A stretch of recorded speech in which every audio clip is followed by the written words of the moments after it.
जो है वो किसके इक्वल बनाने हैं आपने, बी ई अपॉन ई सी।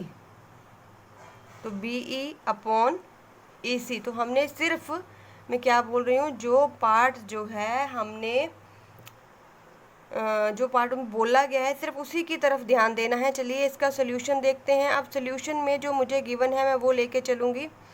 तो सबसे पहले मुझे गिवन है डी ई पैरेलल टू ए सी।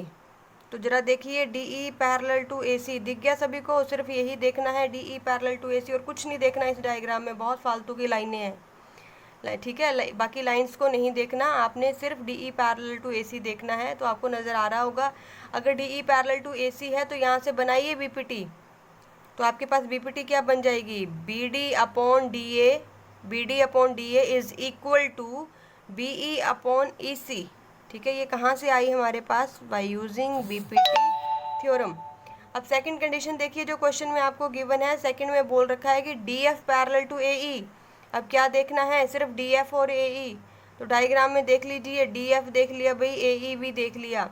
तो यहाँ से मेरे पास डी एफ और ए ई देखने के बाद बी पी टी कंडीशन बनाइए, B D upon D A is equal to B F upon F ई।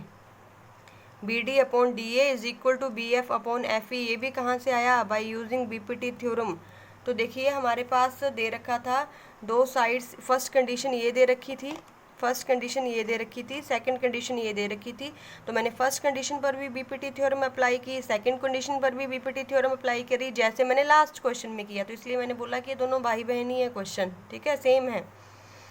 तो अभी देखिए फिर इन दोनों क्वेश्चन को ध्यान से देखिए, इनकी जो लेफ्ट हैंड साइड है वो दोनों की सेम है। If their left hand sides are equal then their right hand sides are also equals. तो from equation 1 and 2 we have B E upon E C is equal to B F upon F E.